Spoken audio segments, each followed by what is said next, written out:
ओम पूर्णमदः पूर्णमिदं पूर्णात् पूर्णमुदच्यते पूर्णस्य पूर्णमादाय पूर्णमेवावशिष्यते। ओम शांति शांति शांति। महर्षि पाणिनि को अर्घ्य देने के लिए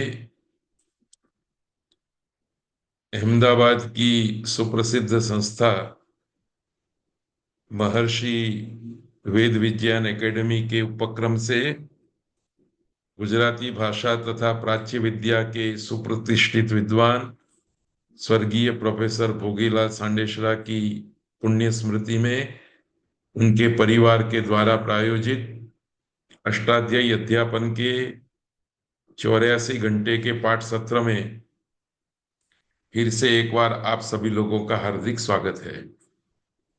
आज 28वां पाठ है। समास के सूत्र अष्टाध्यायी में द्वितीय अध्याय के पहले और दूसरे पाद में है। दूसरे पाद के नए षष्ठी न निर्धारणे इत्यादि सूत्रों को हमने पिछले पाठ में पढ़ा था।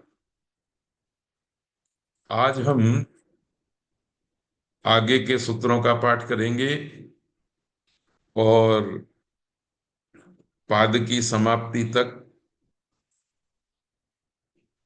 पहुंचने का उपक्रम रखेंगे। आज जिन सूत्रों को पढ़ना है वो है चार्थे द्वंद्वः उपसर्जनम पूर्वम राजदंतादिषु परम द्वंद्वे घी अजाद्यंतम अल्पाचतरम सप्तमी विशेषणे बहुब्रीहौ निष्ठा वाहिताग्न्यादिषु कडाराः कर्मधारये। सबसे पहला सूत्र है चार्थे द्वंद्वः। द्वंद्व समास करने वाला यह एकमात्र सूत्र है और इस सूत्र में दो पद हैं। चार थे सप्तमी विभक्ति एक वचन और द्वंद्व प्रथमा विभक्ति एक वचन। चार्थ शब्द में षष्ठी तत्पुरुष समास है। चस्य अर्थः चार्थः तस्मिन् चार्थे। ऊपर से विभाषा सहसुपा सुप समासः ये पद आ रहे हैं। अनेकम अन्य पदार्थे सूत्र में से अनेकम पद की अनुवृत्ति भी इस सूत्र में होती है। इससे पहले के सूत्र में अर्थात दूसरे अध्याय के दूसरे पाद के 28वें सूत्र में अनेकम की उपस्थिति नहीं है। बीच में कुछ सूत्रों को छोड़ दिया है। उसके बाद फिर अनेकम की अनुवृत्ति आई है। तो बीच में कुछ सूत्रों को छोड़ देना और फिर अनुवृत्ति के रूप में प्रवृत्त होना, इसको मंडूक प्लुति से आने वाली अनुवृत्ति कही जाती है। तीन प्रकार के अनुवृत्त पद अष्टाध्यायी में प्रवर्तित हो रहे हैं। तीनों को मंडूक,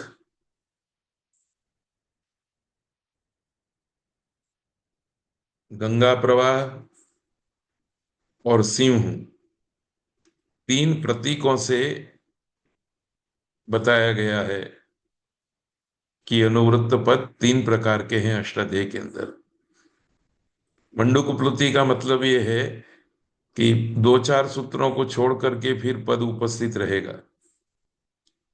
जैसे मंडूक अर्थात मेंढक एक जगह पर होता है, फिर कूद करके दूसरी जगह पर जाता है, बीच के स्थानों को स्पर्श नहीं करता। इस प्रकार से अनुवृत्त होने वाले पदों को मंडूक प्लुति अनुवृत्ति कहते हैं। गंगा प्रवाहवत का मतलब ये है कि जैसे गंगा का प्रवाह प्रत्येक स्थान का स्पर्श करते करते आगे बढ़ता है, बीच में किसी को रिक्त नहीं छोड़ता, उसी तरह से जो अनुवृत्त पद प्रत्येक सूत्र में उपस्थित रहेगा वो गंगा प्रवाहवत है। प्रायः अनुवृत्त पद गंगा प्रवाहवत है। तीसरा भी अनुवृत्ति का एक प्रकार है जिसको सिंहावलोकन वत कहा जाता है। जंगल का राजा सिंह जब चलता है तो आगे की ओर तो देखता ही है, पर थोड़ी देर खड़े खड़े होकर के पीछे की ओर भी देख लेता है। तो ये सिंह की विशेष प्रकार की चाल है, आगे की ओर बढ़ना, पर कभी कभी रुक करके पीछे की ओर देख लेना। सिंह की इस प्रवृत्ति के प्रवृत्ति को प्रतीक बना करके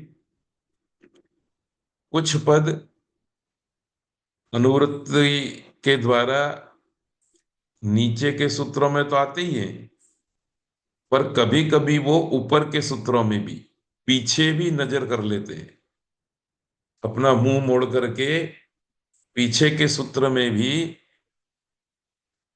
पद को अनुवृत्त कर देते हैं। तो वो सिंहावलोकन वत अनुवृत्त पद होते हैं। तो यह अनेकम की अनुवृत्ति मंडूक प्लुति से है। अभी तक जितने पदों को हमने अनुवृत्त किया वो प्रायः गंगा प्रवाहवत थे। तो ये थोड़ी सी बात बीच में कह दी है। सूत्र का अर्थ है अनेकम सुबंतम परस्परम विभाषा समस्यते द्वंद्वश्च समासो भवति। अनेक सुबंतों का परस्पर विकल्प से समास होता है और वह द्वंद्व समास है। पर यह अर्थ तो सामान्य अर्थ है। इस सूत्र में चार थे, इस पद को ग्रहण किया है जो विशेष शर्त विशेष बात कहता है।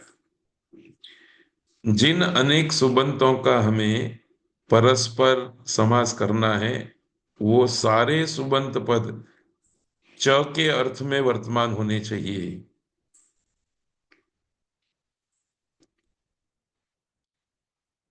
तो याद रखिए, जिन पदों का आप द्वंद्व समास करना चाहते हैं उन पदों को पहले च के अर्थ में बिठाना पड़ेगा। मैं याद करा दूं आपको कि प्रत्येक शब्द का अपना अर्थ भी है,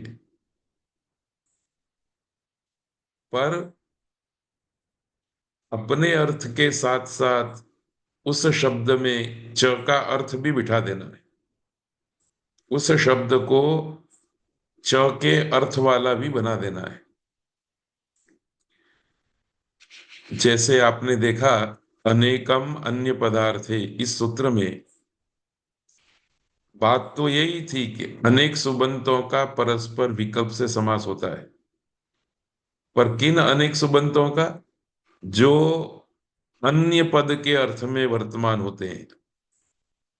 तो बहुब्रीहि समास में जिन दो अथवा अनेक पदों का समास करने के लिए हम प्रवृत्ति करते हैं वो पद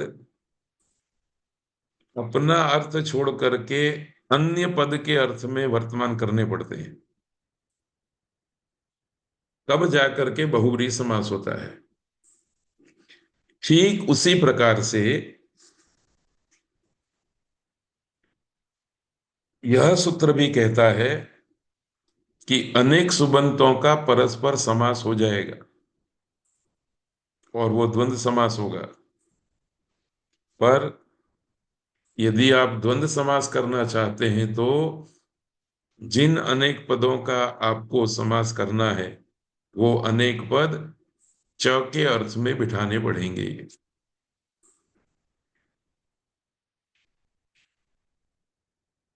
तो अब सवाल ये हुआ कि च के अर्थ का क्या मतलब है, च के कितने अर्थ होते हैं। तो इसकी चर्चा हम अभी करेंगे। सूत्रकार फिर से एक बार कह लेते हैं। च के अर्थ में वर्तमान अथवा च के द्वारा द्योतित होने वाले अर्थ में वर्तमान अनेक सुबंतों का परस्पर विकल्प से समास होता है और वह द्वंद्व समास है।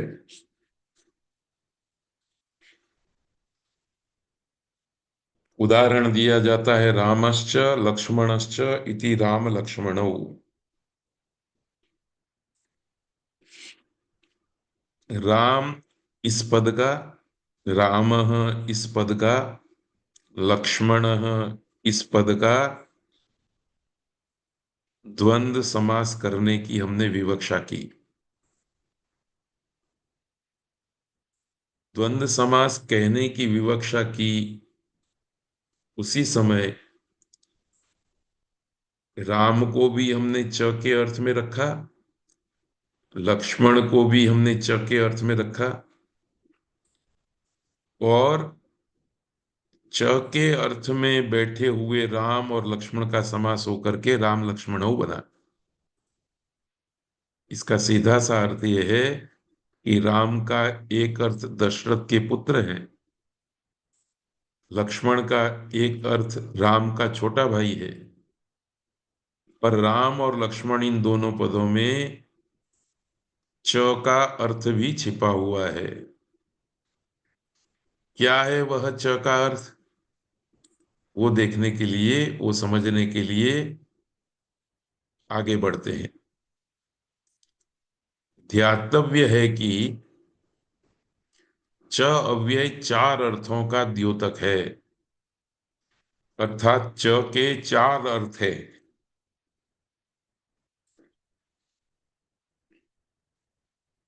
एक शब्द है द्योतक और एक शब्द है वाचक। द्योतक शब्द का अर्थ है प्रकाश करने वाला, प्रकाशक। और वाचक शब्द का अर्थ है कहने वाला। व्याकरण शास्त्र की परंपरा में ये दोनों शब्द अनेक संदर्भ में अनेक बार प्रयुक्त किए जाते हैं। इसका संक्षेप से आशय भी समझ लेना है। द्योतक शब्द का जब अर्थ प्रकाशक किया जाता है तो आप जानते हैं कि किसी कमरे में बहुत सारी चीजें रखी हुई हैं, कुर्सी भी है, टेबल भी है, पंखा भी है, एसी भी है, पेन भी है, नोटबुक भी है, पुस्तक भी है। अंधेरा है इसलिए कुछ नहीं दिखाई देता, पर आप किसी द्योतक को ले आए, बल्ब जला दें या टॉर्च ले लें, तो ये टॉर्च और बल्ब द्योतक हैं, कमरे में रखी हुई वस्तुओं के प्रकाशक हैं। तो बल्ब ने जल करके कमरे के अंदर पड़े हुए टेबल को उजागर कर दिया, कुर्सी को उजागर कर दिया, हमारी दृष्टि में ला दिया। बल्ब ने कुर्सी ला करके कमरे में नहीं रखी है, बल्ब ने टेबल को कमरे में ला करके नहीं रखा है। टेबल कुर्सी तो कमरे में पहले से थे ही, बल्ब ने तो उसके ऊपर प्रकाश डाल करके उनके अस्तित्व की सूचना दे दी है। ठीक इसी तरह से राम शब्द के अंदर एक व्यक्ति की संज्ञा यह अर्थ, दशरथ का पुत्र यह अर्थ, लक्ष्मण का बड़ा भाई यह अर्थ, और च का अर्थ भी राम के अंदर पड़ा हुआ है। च आता है तो राम के अंदर पड़े हुए टेबल रूपी च के अर्थ को प्रकाशित कर देता है। तो दूसरी चीजें भी दिखाई देती हैं, पर च ने आकर के अपने अर्थ को प्रकाशित कर दिया। तो ऐसी स्थिति में च को द्योतक कहा जाता है। वाचक का मतलब है कहने वाला। राम शब्द में अकेला राम का ही अर्थ है, एक व्यक्ति की संज्ञा का ही अर्थ है। च अव्यय उसके साथ आ गया तो उसने अपना अर्थ कह दिया।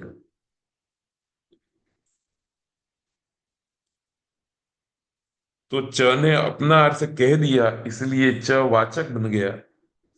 अब राम में एक तो राम का अर्थ और एक च का अर्थ, दो अर्थ दो शब्दों के कारण दिखाई देंगे। तो इसको च अपने अर्थ का वाचक है, इस रूप में कहा जाता है। तो आचार्यों में उपसर्ग के संदर्भ में, निपात के संदर्भ में, संख्या आदि के संदर्भ में, कारक के संदर्भ में ये दो मत है कि कुछ लोग मानते हैं कि प्रत्यय आकर के अर्थ का द्योतक बनता है। अर्थ तो पहले से ही प्रकृति में पड़ा रहता है, प्रातिपदिक आदि में पड़ा रहता है। और कुछ लोग कहते हैं कि नहीं, प्रकृति में अर्थात प्रातिपदिक में अपना ही अर्थ होता है, उसके साथ जुड़ने वाले प्रत्यय आकर के अपना अपना अर्थ कहते हैं। तो बहुत गहराई से जाने की जरूरत नहीं है, पर द्योतक मतलब प्रकाशक और वाचक मतलब कहने वाला। द्योतक जब हम कहेंगे तब किसी एक शब्द के अंदर अनेक शब्द के अनेक अर्थ वर्तमान है ऐसा मान करके कहेंगे। और वाचक कह करके जब हम किसी प्रत्यय को बताएंगे तब प्रत्यय में वो अर्थ पड़ा हुआ है, वो आकर के उस अर्थ को बोलेगा। वो नहीं आता तो वो अर्थ प्रातिपदिक में शब्द में नहीं रहता, ऐसा माना जाता है। च अव्यय के चार अर्थ हैं: समुच्चय, अन्वाचय, इतरेतर योग और समाहार। इनमें से इतरेतर योग और समाहार में द्वंद्व समास होता है। अर्थात चार्थे द्वंद्व सूत्र में चार्थे शब्द से दो ही अर्थ ग्रहण किए जाते हैं। च का एक अर्थ इतरेतर योग और दूसरा अर्थ समाहार। अन्वाचय और समुच्चय का ग्रहण नहीं होता। समुच्चय के अर्थ में च हो अथवा अन्वाचय के अर्थ में च हो तो वहां सामर्थ्य का अभाव होने से समास नहीं होता। टेक्निकली समास हो सकता था, परंतु समर्थः पद विधि ही ये अधिकार है। और इस अधिकार सूत्र ने कहा है कि पद विधि समर्थ का ही होना चाहिए। तो समुच्चय और अन्वाचय में सामर्थ्य का अभाव होने से समास नहीं होता। इसके ऊपर लंबी चर्चा भी नहीं करेंगे, उसकी अभी आवश्यकता नहीं है। पर मैं एक छोटा सा वाक्य प्रयोग का संदर्भ आपके नजर के सामने रखता हूं। राम और लक्ष्मण दोनों खड़े हैं। उनको देखते ही किसी व्यक्ति ने दोनों को नमन करने की इच्छा की कि मुझे दोनों को नमन करना है। राम को भी और लक्ष्मण को भी। तो वो रामाय नमः लक्ष्मणाय च नमः ऐसा प्रयोग करेगा। क्योंकि जब उसने राम लक्ष्मण को देखा उसी समय राम और लक्ष्मण को इतर इतर नमन करने का, नमन करने की विवक्षा कर ली थी। पर कभी ऐसा होता है कि रामाय नमः, राम को नमस्कार है, और फिर दूसरे कमरे में से लक्ष्मण आ गए, उनको देख करके फिर कहा कि लक्ष्मणाय नमः। तो वाक्य के बोलने के अवसर पर तो केवल मात्र राम को ही नमन करने की बात थी, और वो नमन कर लिया। बाद में लक्ष्मण दिखाई दिए तो व्यवहारिक परंपरा का अनुसरण करते हुए लक्ष्मण को भी नमन कर दिया। दोनों को एक साथ नमन करना, ये इतरेतर वाला च का अर्थ है। और एक को नमन करने का संकल्प करना, वही वक्ता के कथन में केंद्र में होना, और तात्कालिक प्रसंग खड़ा हो जाने से लक्ष्मण को भी नमन करना कहना होना, ये इतरेतर योग नहीं है। इसलिए जहां इतरेतर योग होगा और जहां समार होगा, वहीं समास होता है सामर्थ्य के कारण। जहां समुच्चय और अन्वाचय, वहां सामर्थ्य का अभाव होने से समास नहीं होता। विशेष चर्चा फिर कभी करेंगे। अभी आपको यही याद रखना है कि इतरेतर, इतर इतर, दो, तीन, चार, छह, 10, कितनी भी वस्तुएं, उनको एक साथ विवक्षित बना करके किसी क्रिया का, किसी व्यवहार का यत्न करना, ये इतरेतर योग है। और समाहार का मतलब है कि अनेक वस्तुओं को एक साथ कहने की इच्छा रखना, पर उनको अलग अलग नहीं, एक ही मान करके व्यवहार करना, ये समाहार है। तो इतरेतर अर्थ में जब च होगा तब समास हो जाएगा, और समाहार अर्थ में च होगा तो वहां समास हो जाएगा। दोनों उदाहरण हम देख लेते हैं। रामश्च लक्ष्मणश्च इति राम लक्ष्मणौ। इसमें आप राम लक्ष्मण भरत शत्रुघ्न चारों को भी रख सकते हैं।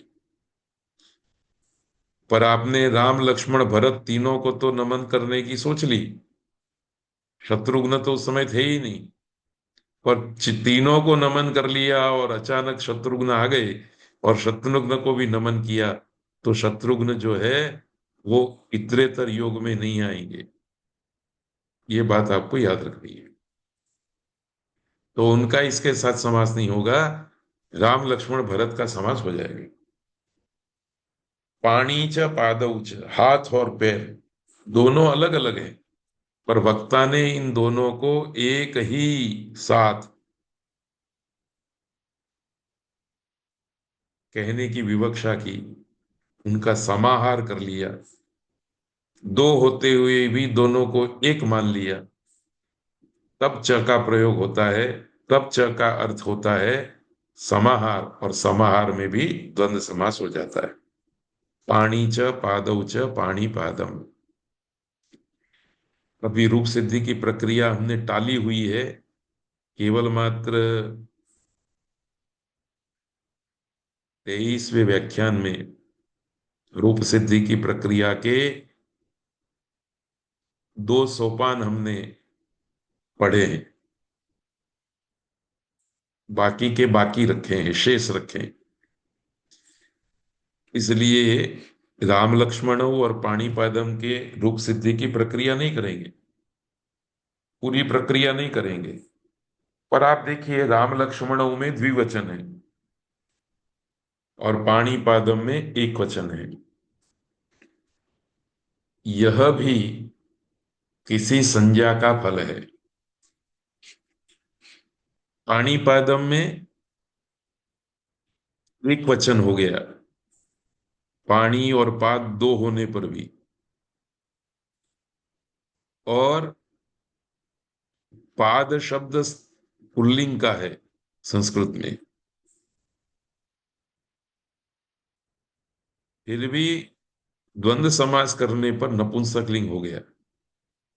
तो एक वचनत्व और नपुंसक लिंगत्व ये किसी संज्ञा का फल है, इस बात को याद रखना है। राम लक्ष्मणों में तो राम भी पुल्लिंग था, लक्ष्मण भी पुल्लिंग था, तो पुल्लिंग होना स्वाभाविक था।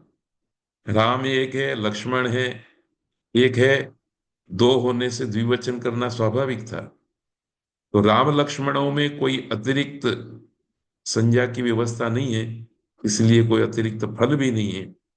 पाणिपादम में अतिरिक्त संज्ञाएं हैं, उन संज्ञाओं के कारण अतिरिक्त फल की भी प्राप्ति हुई है। आज इस अवसर पर, इस क्षण आपको यह बात याद रखनी है। सार यह है कि दो विभिन्न रूपों को देख करके, अलग अलग प्रकार के पदों को देख करके हमें ये अनुमान कर लेना सीखना है कि एक ही समास होते हुए भी रूप सिद्धि में परिवर्तन आने का कारण कहीं पर किसी न किसी विशेष संज्ञा का होना है। यदि विशेष संज्ञा नहीं होगी तो सभी रूप सामान्य रूप से बनते रहेंगे। इतनी बात आपको याद रखनी है। इतना आप याद रखेंगे तो फिर आपको किसी कारण से इसका उत्तर नहीं मिलेगा कि पाणिपादम में कौन सी विशेष संज्ञा हुई है। तो आप किसी विद्वत जन से, किसी जानकार से पूछ लेंगे, आपका काम सरल हो जाएगा। अथवा अष्टाध्यायी के मूल सूत्रों पर नजर करेंगे कि पाणी पाद का द्वंद्व समास हो जाने के बाद कौन सी संज्ञा होती है, वो संज्ञा का स्मरण हो जाएगा। तो फिर पाणिनि ने अष्टाध्यायी में उस संज्ञा के क्या क्या फल कहे हैं, वो आपको अष्टाध्यायी के सूत्र में से ढूंढ लेने हैं और स्वयं ही अपनी समस्या का समाधान ढूंढ लेना, मन में उठे हुए प्रश्न का उत्तर ढूंढ लेना है। और यही शक्यता अष्टाध्यायी को महान बनाती है। स्वयं प्रकाश अष्टाध्यायी है, वो खुद का प्रकाश खुद करती है। ये भी अष्टाध्यायी की अनेक विशेषताओं में से एक विशेषता है। चलिए, आगे का सूत्र है उपसर्जनम पूर्वम। यह उत्सर्ग शास्त्र है, सब जगह पर लागू पड़ने वाला विधि है। उपसर्जनम प्रथमा विभक्ति एक वचन, पूर्वम प्रथमा विभक्ति एक वचन। अब तक अर्थात 2-2-19 तक दो पदों को मिला करके समास करने की बात थी। इस सूत्र से और इसके आगे के सूत्रों से समास में दो पदों को कहाँ बिठाना है, पूर्व में रखना है कि पर में रखना है, इसकी व्यवस्था दी जा रही है। इन सूत्रों को पढ़ने से पहले आपको इस बात का स्मरण करा दूं कि संस्कृत में पदक्रम निश्चित नहीं होता। वक्ता की इच्छा है उसके अनुसार वाक्य में पदों को रख सकता है। ये नीचे आप नजर करेंगे तो आप कष्टम श्रितः भी बोल सकते हैं और श्रितः कष्टम भी बोल सकते हैं। वक्ता को ये छूट दी गई है। आप राज्यः पुरुषः कह सकते हैं अथवा वाक्य प्रयोग अलग अलग करना हो तो पुरुषः राज्यः, ऐसा भी कह सकते हैं। इस स्थिति में जब दो पदों का हम समास करेंगे तो किस पद को पूर्व में रखना, किस पद को पर में रखना, इसकी व्यवस्था देनी जरूरी थी। इसलिए ये सूत्र और इसके आगे के सूत्र रचे गए। उसमें ये सूत्र प्रमुख सूत्र है, उत्सर्ग शास्त्र है, सब जगह पर लागू होने वाला सूत्र है। सारे समास की जितनी भी रूप सिद्धि प्रक्रिया है उसमें लागू होने वाला ये सूत्र है। आगे फिर इसके अपवाद आएंगे, तो पहले इस सूत्र को ठीक से देख लेते हैं। उपसर्जनम पूर्वम, दो ही पद हैं, दोनों प्रथमांत हैं, कोई समास नहीं है, कोई अनुवृत्ति। अनुवृत्ति केवल समासः की आ रही है ऊपर से। तो उपसर्जन संज्ञकम समासे पूर्वम प्रयोक्तव्यम, अनुवृत्ति से आने वाला समासः पद संदर्भ देख करके सप्तमी विभक्ति में बदल दिया जाता है। तो उपसर्जन संज्ञक का समास में पूर्व प्रयोग होता है। समास में था जिन दो पदों को आपने एक कर दिया है समास करके, चाहे अव्ययी भाव, चाहे तत्पुरुष, चाहे बहुव्रीहि, चाहे द्वंद्व, तो उसमें से जिसकी उपसर्जन संज्ञा है उसको पूर्व में रखना है, उसका पूर्व प्रयोग करना है। जैसे कष्टम श्रितः, कष्ट श्रितः, कष्ट ये सर्जन है, इसलिए इसका पूर्व में प्रयोग होगा।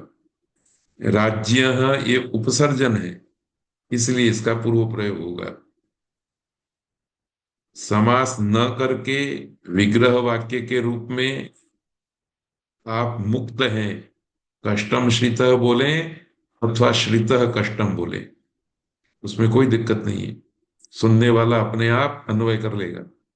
पर समास में जब भी आप कष्ट और श्रित का समास करेंगे तो कष्ट को पूर्व में रखना है, श्रित को पर में रखना है। इस बात को समझने के लिए थोड़ा विचार कर लेते हैं।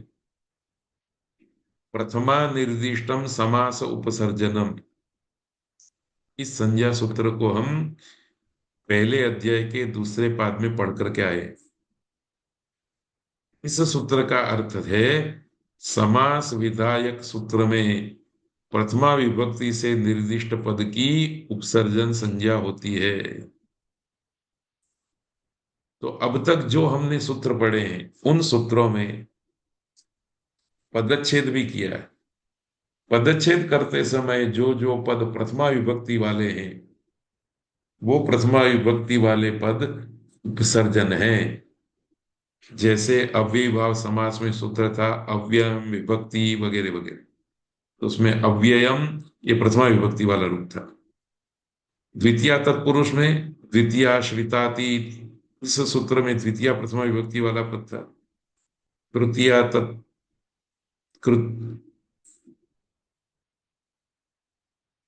तृतीया तत्कृतेन गुणवचनेन, इस सूत्र में तृतीया प्रथमा विभक्ति वाला पद था। चतुर्थी तदर्थात में चतुर्थी, पंचमी भयन में पंचमी, षष्ठी तो एक ही पद था, वो प्रथमा विभक्ति का पद था, और सप्तमी सौंडई ही, इसमें सप्तमी प्रथमा विभक्ति का पद था। तो अव्यय का पूर्व, अव्यय द्वितीय तृतीय चतुर्थी पंचमी षष्ठी सप्तमी ये सब सर्जन संज्ञक हैं, इसलिए इनका समास में पूर्व प्रयोग होगा। जैसे उपकुंभम में अव्यय का पूर्व प्रयोग, कष्टश्रित में कष्टम इस द्वितीय का पूर्व प्रयोग, शंकुलया खंड में शंकुला इस तृतीयांत का पूर्व प्रयोग, यूपाय दारू यूपाय चतुर्थ्यंत का पूर्व प्रयोग, चौरात भयम चौर ये पंचमी इसका पूर्व प्रयोग, राज्य पुरुष षष्ठी विभक्ति वाला पद राज्य उसका पूर्व प्रयोग, और अक्षेषु सौंड, अक्षेषु में सप्तमी विभक्ति अक्ष उपसर्जन है, इसलिए पूर्व प्रयोग हुआ। तो इत्यादि में क्रमशः अव्यय आदि की उपसर्जन संज्ञा होती है, अतः उनका पूर्व प्रयोग किया गया है। यह हुई एक बात। इसके आगे इसी प्रकार प्रथम पाद के, द्वितीय पाद के सारे सूत्रों में आपको प्रथमांत पद देखना है। तो ये नीले रंग से जिन शब्दों को लिखा है वो सब प्रथमांत पद है, तो उनका समास में पूर्व प्रयोग होगा। दिक् संख्ये उपमानानि उपमितम विशेषणम विशेषेण बहुलम। विशेषणम प्रथमा विभक्ति का प्रयोग है, इसलिए विशेष्य विशेषण का समास होने पर विशेषण का पूर्व में प्रयोग होगा। विशेषण की उपसर्जन संज्ञा है, उपसर्जन संज्ञा होने से उसका पूर्व प्रयोग होता है। द्वितीय पाद में नय, षष्ठी, उगति, प्रादय, उपपदम, शेष, अनेकम, ये सब प्रथमांत पद है, इनका पूर्व प्रयोग होता है। तो इस दृष्टि से आप याद रखेंगे तो उपसर्जनम पूर्वम सूत्र ठीक तरह से समझ में आ जाए। और समास विधि में भी आपका उपसर्जनम पूर्वम पदक्रम देने के लिए मार्गदर्शक बनेगा। परंतु अब उसके अपवाद शुरू हो रहे हैं। राजदंतादिषु परम, राजदंतादिषु सप्तमी विभक्ति बहुवचन, परम प्रथमा विभक्ति वचन।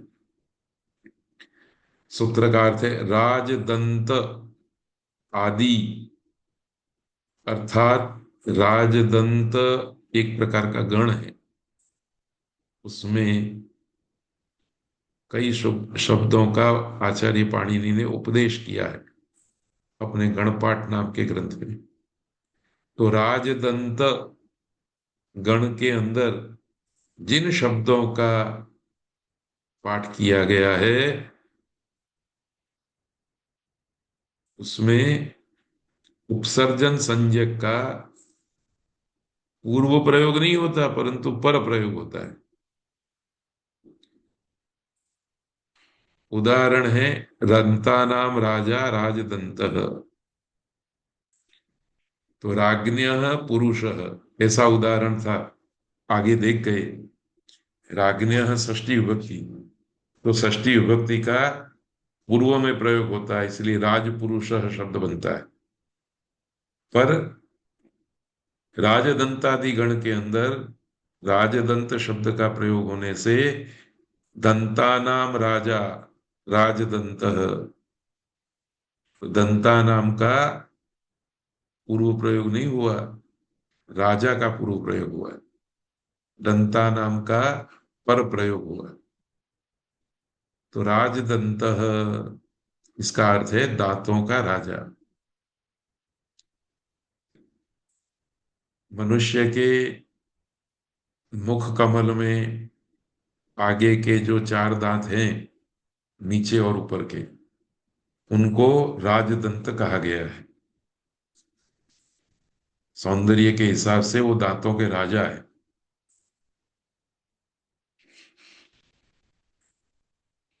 तो षष्ठी तत्पुरुष समास होने के कारण राजा का बाद में प्रयोग होना चाहिए था, पर प्रयोग होना चाहिए था, षष्ट्यंत का पूर्व प्रयोग होना चाहिए था।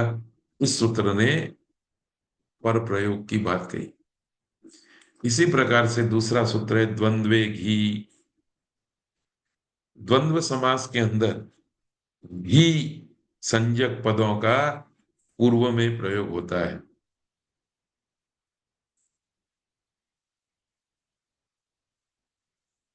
घी संज्ञा करने वाला सूत्र हम पढ़ चुके हैं, भी फिर भी आपको याद करा देंगे। पर द्वंद्व समास में जिन पदों का समास किया गया है उनमें घी संज्ञक यदि कोई पद होगा तो उसका पूर्व प्रयोग करना है। पटुश्च गुप्तश्च इति पटु गुप्तौ, पटु उकारांत शब्द की घी संज्ञा है। शेषो घ्यसखी, ऐसा सूत्र हम पढ़ चुके हैं पहले अध्याय के चौथे पाद के आरंभ में। तो आप गुप्तश्च पटुश्च ऐसा विग्रह वाक्य दें कि पटुश्च गुप्तश्च ऐसा विग्रह वाक्य दें। विग्रह वाक्य देने में आपको मुक्ति है, इसी को भी आगे रखें। पर समास करने के बाद पटु को ही पहले रखना है, क्योंकि पटु की घी संज्ञा है और द्वंद्व समास में घी संज्ञक शब्द का पूर्व में प्रयोग करना है। पटु गुप्त। स्मर्तव्य है कि शेषो घ्यसखी इस सूत्र से घी संज्ञा की गई है।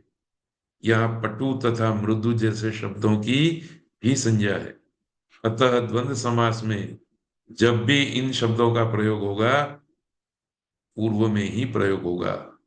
पटुश्च गुप्तश्च इति पटु गुप्तौ, मृदुश्च मधुरश्च इति मृदु मधुरौ।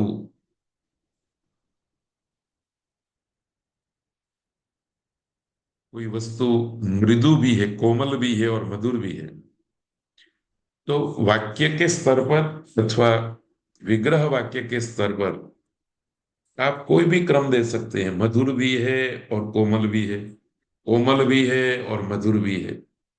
आपकी इच्छा है ऐसे क्रम दे दीजिए। पर समास करेंगे, द्वंद्व समास करेंगे, तो आपको मृदु इस घी संज्ञक को पूर्व में रखना है, मधुर को पीछे रखना है। एक बात और भी ध्यान देने की है कि द्वंद्व समास में सभी पद प्रधान होते हैं। अतः किसी का भी पूर्व प्रयोग किया जा सकता है, पर इस सूत्र ने नियमन किया कि घी संज्ञक का प्रयोग हो तो वो पूर्व में ही प्रयोग करना है। घी संज्ञक नहीं है तो कोई बात नहीं, पर घी संज्ञक पद आ गया समास में, द्वंद्व समास में, तो उसका पूर्व प्रयोग करना है। इसलिए आपको किन किन शब्दों की घी संज्ञा होती है इसका भी परिज्ञान होना चाहिए। यदि आप शेषोज्ञसक ही इस सूत्र को पढ़ेंगे, उसका अर्थ देखेंगे, तो आपकी दृष्टि में उन सभी शब्दों का संग्रह दिखाई देगा जिनका हमें द्वंद्व समास में पूर्व प्रयोग करना है। इकारांत, उकारांत, पुल्लिंग के वाचक इत्यादि। आगे सूत्र है अजाद्यंतम।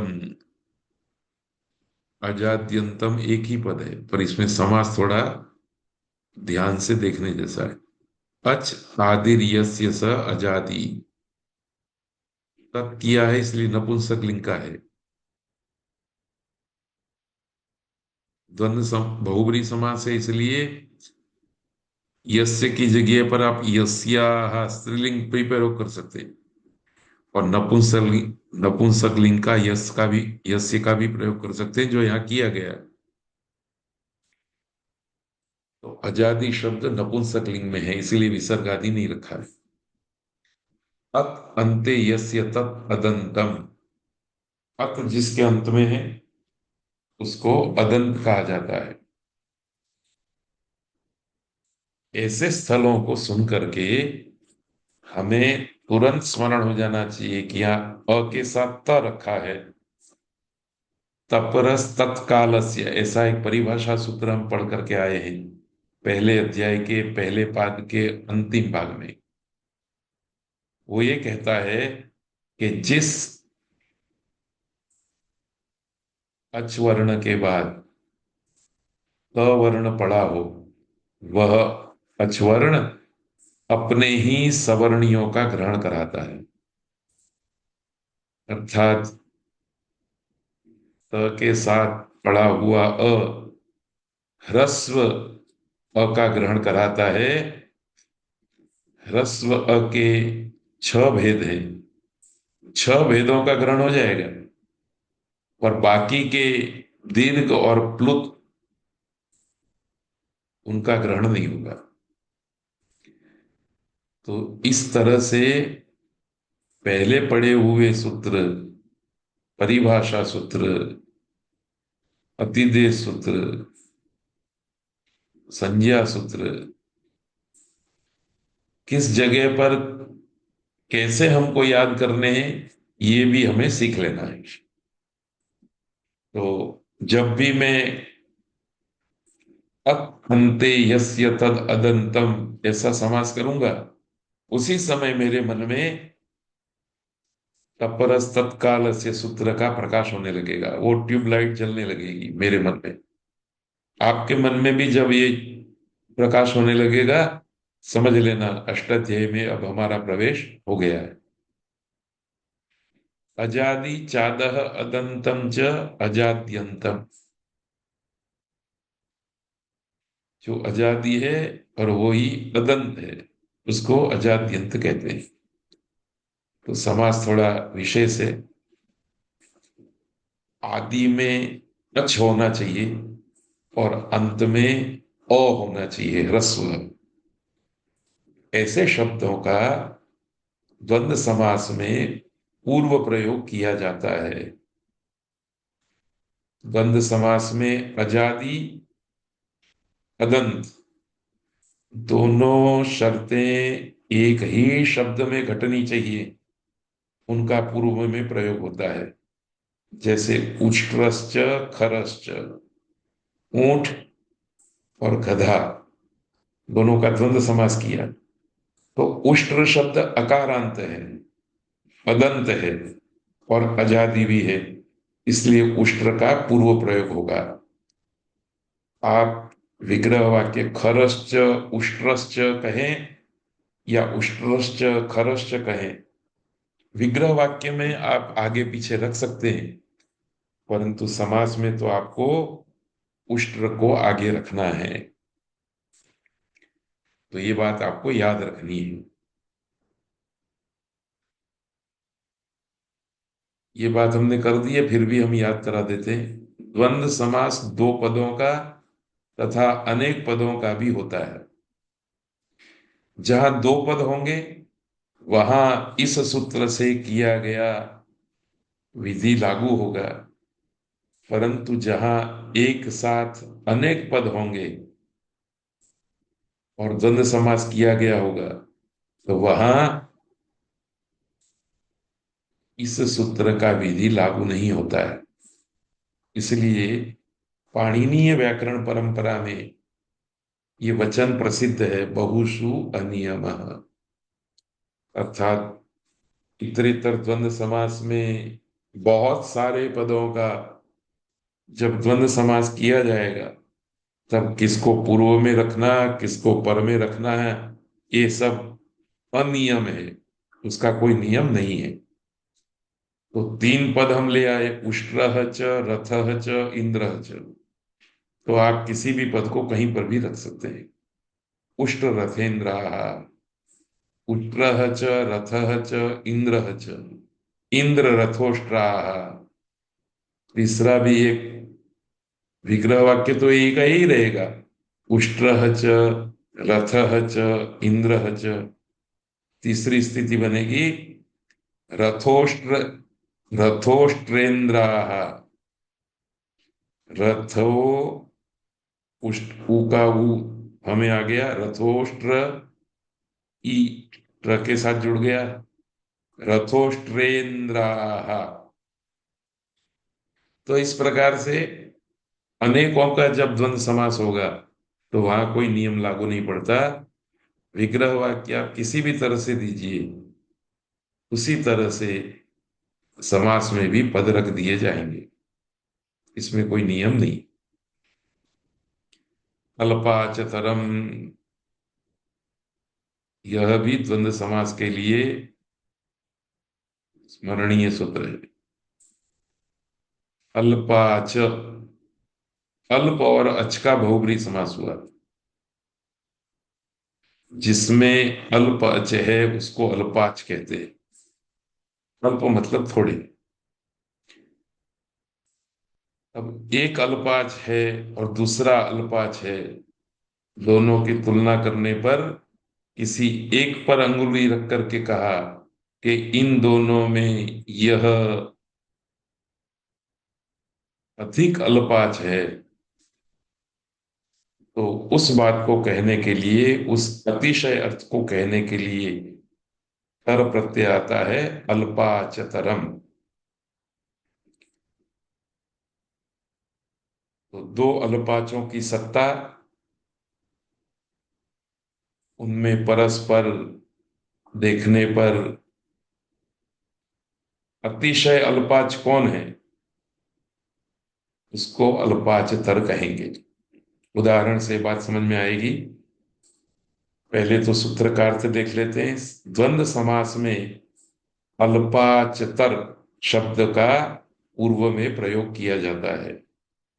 जैसे लक्ष्य न्यग्रोधौ, दो प्रकार के पेड़ हैं, एक का नाम प्लक्ष है, दूसरे का नाम न्यग्रोध है। तो प्लक्ष में दो अच हैं, एक ल में और दूसरा क्ष में। न्यग्रोध, इसमें तीन अच है, न्य में एक, ग्रो में एक, ध में एक। तो प्लक्ष ये अल्पाचतर है, इसलिए इसका पूर्व में प्रयोग हो गया। तो विग्रह वाक्य आप कैसे भी दीजिए, लक्ष्य च न्यग्रोध च, अथवा न्यग्रोध च प्लक्ष च, पर समास में प्लक्ष को आपको आगे रखना है, पूर्व में प्रयोग करना है। इसी तरह से धव खदीर पलाशाह, खदीर और पलाशाह में तीन तीन अच्छे हैं, धव में दो हैं, इसलिए धव अल्पाच है, अल्पाच तर है, इसलिए उसका पूर्व प्रयोग हो गया, धव खदीर पलाशाह। तो ये भी कभी कभी याद रखने जैसा सूत्र है। सप्तमी विशेषणे बहुब्रीहौ। अब बहुब्रीहि समास, अब तक जो है वो द्वंद्व समास की बात कही, अब बहुब्रीहि समास में, बहुब्रीहि समास में भी अनेक पदों का समास कहा गया, इसलिए अनेक पद उपसर्जन है, हर पद उपसर्जन है, इसलिए किसी का भी पूर्व प्रयोग कर सकते थे। इस सूत्र ने आकर के व्यवस्था दी। सप्तमी विशेषणे प्रथमा विभक्ति द्विवचन, बहुब्रीहौ सप्तमी विभक्ति एकवचन। बहुब्रीहि समास में सप्तम्यंत का और विशेषण पद का पूर्व में प्रयोग होता है। तो बहुब्रीहि समास करते समय आपको दो पद याद रखने हैं, एक तो सप्तम्यंत पद और दूसरा विशेषण पद। इन दोनों का पूर्व प्रयोग होगा। उदाहरण है, कंठे स्थितः कालः यस्य स कंठे कालः।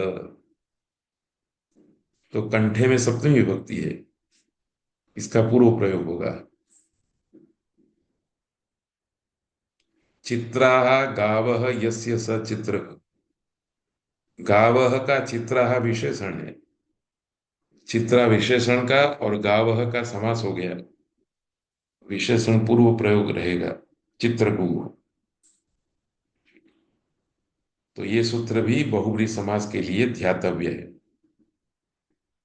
याद रखना है कि अनेकम अन्य पदार्थे इस समास विधायक सूत्र में अनेकम पद प्रथमा विभक्ति से निर्दिष्ट है, अतः उसकी उपसर्जन संज्ञा है।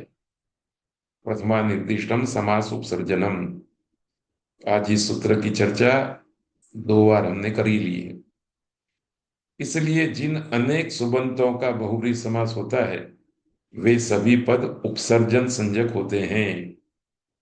इस स्थिति में कोई भी पद उपसर्जनम पूर्वम सूत्र से पूर्व में प्रयुक्त हो सकता था, पर इस सूत्र ने आकर के नियमन कर दिया कि सप्तमी विभक्ति वाला पद हो तो पूर्व में आता है, विशेषण पद वाला विशेषण पद हो तो उसका पूर्व प्रयोग होता है।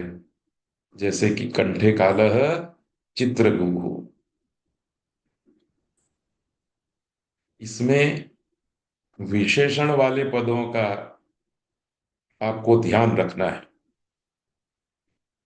अधीता विद्यायेन स अधीत विद्यः, पढ़ी है विद्या जिसने, तो विद्या का विशेषण है अधीता, इसलिए अधीता का पूर्व प्रयोग होगा, शब्द बनेगा अधीत विद्य। तो बहुब्रीहि समास में जब जब हम विशेषण का किसी के साथ समास करेंगे, एक विशेष्य होगा, दूसरा विशेषण होगा, और दोनों अन्य अर्थ में विद्यमान होंगे, अन्य पद के अर्थ में विद्यमान होंगे, तब बहुब्रीहि समास होगा। और बहुब्रीहि समास में विशेषण का पूर्व में प्रयोग होता है। आगे सूत्र है निष्ठा। निष्ठा ये संज्ञा है, ये भी हम पढ़ चुके हैं प्रथमाध्याय के पहले पाद में। तत्वतु निष्ठा, त और तवतु ये दो प्रत्ययों की निष्ठा संज्ञा है। तो निष्ठांतम शब्द रूपम बहुब्रीहौ समासे पूर्वम प्रयुक्तव्यम। निष्ठा शब्द रूप का, निष्ठा प्रत्यांत शब्द रूप का बहुब्रीहि समास में पूर्व में प्रयोग होता है। उदाहरण कृतः कटः येन स कृत कटः। तो कृतः ये निष्ठा प्रत्यांत शब्द है, क्योंकि क्त और क्तवतु दोनों की निष्ठा संज्ञा है, तो कृतः का पूर्व प्रयोग होगा। ये भी निष्ठा प्रत्यांत शब्दों का जब हम बहुब्रीहि समास करेंगे तब याद रखने जैसे, याद रखने के लायक सूत्र है। वा आहिताग्न्यादिषु, ये सूत्र बहुत महत्व का नहीं है, पर फिर भी हम इसको अंतिम है। इसके बाद एक सूत्र और है।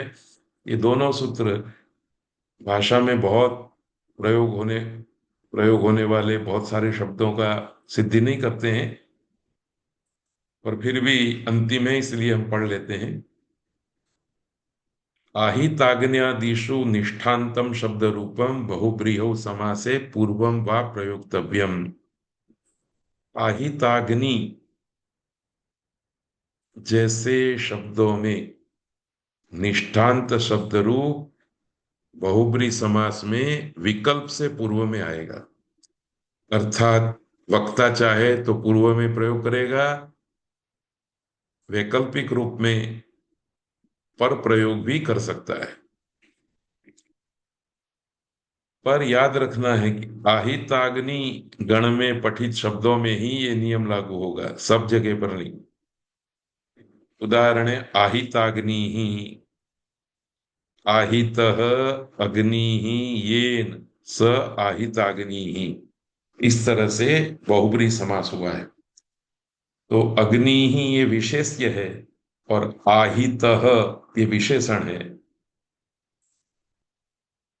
आहित जो विशेषण है वह निष्ठा प्रत्यांत है, इसलिए निष्ठा प्रत्यांत का पूर्व प्रयोग होना चाहिए था निष्ठा सूत्र से। इस सूत्र ने कह दिया कि आप आहिताग्नि जैसे शब्दों में विकल्प से पूर्व प्रयोग कर सकते हैं और पर प्रयोग भी कर सकते हैं। तो अग्न्याहितः यह प्रयोग भी समास में चलेगा। आहितः अग्नि ही येन, आहिताग्नि ही ऐसा बोलिए अथवा अग्न्याहितः ऐसा बोलिए, दोनों प्रयोग हो जाएंगे। जातः पुत्रः यस्य स जात पुत्रः, पुत्र जातः यह प्रयोग भी हो जाएगा। निष्ठा प्रत्यांत जात शब्द पूर्व में भी प्रयुक्त किया जा सकता है और पर में भी, विकल्प से व्यवस्था है। ध्यातव्य है कि पूर्व सूत्र से नित्य पूर्व निपात प्राप्त था, निष्ठा सूत्र से। इस सूत्र ने विकल्प से कह दिया। आशय यह है कि आहिताग्नि आदि गण में पठित निष्ठांत शब्दों का बहुब्रीहि समास में पूर्व तथा पर दोनों प्रकार का प्रयोग किया जा सकता है। आहिताग्नि ही, अग्न्याहितः, जात पुत्रः, पुत्र जाता। तो ऐसे प्रयोग बहुत अल्प होते हैं, पर फिर भी देख लेना है। कडारा कर्म धारये, यह सूत्र भी कर्मधारय समास में कडार आदि शब्दों का विकल्प से पूर्व में प्रयोग होता है। विकल्प कह दिया तो कभी पूर्व में भी प्रयोग होगा, कभी पर में भी प्रयोग होगा। पर कडार आदि ये कुछ नियत शब्द हैं जिनके बारे में व्यवस्था दी गई है। ऐसे शब्दों का प्रयोग संभाषण में, प्रशिष्ट संस्कृत साहित्य में अधिक नहीं होता। रेयर प्रयोग है, अल्प प्रयोग है। कडारश्चासौ जैमिनीश्च, कडार जैमिनी, जैमिनी कडार। आप कडार को पूर्व में भी रख सकते हैं, पर में भी रख सकते हैं। तो इस तरह से दूसरे अध्याय के दूसरे पाद का 38वां सूत्र, जो अंतिम सूत्र है, वो पूरा हुआ। अष्टाध्याय में 32 पाद हैं, 8 अध्याय, प्रत्येक में 4-4 पाद। सबसे छोटा पाद ये है जिसमें मात्र 38 सूत्र है, 38 सूत्र है। तो इसके साथ ही आज का वर्ग हम पूरा करते हैं। वर्ग पूरा करने से पहले एक गृह कार्य भी देना है। सामासिक पदों के रूप सिद्धि प्रक्रिया का एक व्याख्यान हम दे चुके हैं। उसमें 2 प्रकार के रूपों की सिद्धि हमने की थी, अधिहरी और उपकुंभम। उसी के आधार पर आपको कष्टम श्रितः, चौरभयम, प्राप्तम उदकम, यम ग्रामम, प्राप्तोदकः ग्रामः, इनमें से किसी एक की रूप सिद्धि प्रक्रिया विचारनी है। और इस विचार के दरमियान आपको क्या क्या प्रश्न होते हैं, उन प्रश्नों को लिख करके रखना है। क्योंकि जो प्रक्रिया आपने समासांत 2 पदों की रूप सिद्धि में सीख ली, वो तो आपको याद रहेगी ही। आगे अब आपके सामने कौन सी समस्या आ रही है, अब मैं क्या करूं, यहां क्या होना चाहिए, ये प्रश्न अथवा जिज्ञासा आपके मन में खड़ी होगी। तो उस जिज्ञासा का समाधान कैसे ढूंढना है, इसका समूह में एक ही उत्तर है कि जहां पर भी आप रुक जाएं, संज्ञाओं का परिशीलन करें कि हाँ, कौन कौन सी संज्ञा हुई है, कौन कौन सी संज्ञा हो सकती है। और संज्ञाओं के स्मरण के साथ साथ उसके फल का विचार कीजिए। रूप सिद्धि की प्रक्रिया निर्बाध गति से लक्ष्य तक पहुंच जाए। तो समास प्रकरण के छात्र बनकर के आप सामासिक पदों की संरचना के अवसर पर कौन कौन सी संभवित संज्ञाएं हैं, उसकी भी एक सूची बना सकते हैं और परस्पर शेयर भी कर सकते हैं। आप मेरे को कहेंगे, मेरे को व्हाट्सएप करेंगे, तो मैं वो देख भी लूंगा और फिर उसको सार्वजनिक बनाएंगे। उदाहरण के रूप में, समास एक स्वयं संज्ञा है, तत्पुरुष एक स्वयं संज्ञा है, कर्मधारय ये भी संज्ञा है, द्विगुहु ये भी संज्ञा है, उपसर्जन ये भी संज्ञा है। आज भी कई संज्ञाओं की चर्चा आई। तो ये संज्ञाएं जितनी हमारे ध्यान में होंगी, ये पहला चरण पूरा हो जाएगा रूप सिद्धि प्रक्रिया का। और दूसरा चरण होगा कि इन इन संज्ञाओं का सामासिक पदों की रूप सिद्धि में क्या क्या फल मिलता है। बस आपका कार्य आसान हो गया, रूप सिद्धि की प्रक्रिया निर्बाध रूप से चलेगी। ये यदि प्रयोग सफल होता है तो हम इसका यश आचार्य पाणिनि को देंगे, क्योंकि पाणिनि ने इसी प्रकार से अत्यंत सरलता से और अत्यंत लाघवता से, अत्यंत लाघवपूर्ण रीति से संस्कृत के व्याकरण शास्त्र को रचा है। तो इन्हीं बातों के साथ सबको नमन करते हुए आज का पाठ पूरा करते हैं। सबको सादर नमस्ते, सबका धन्यवाद।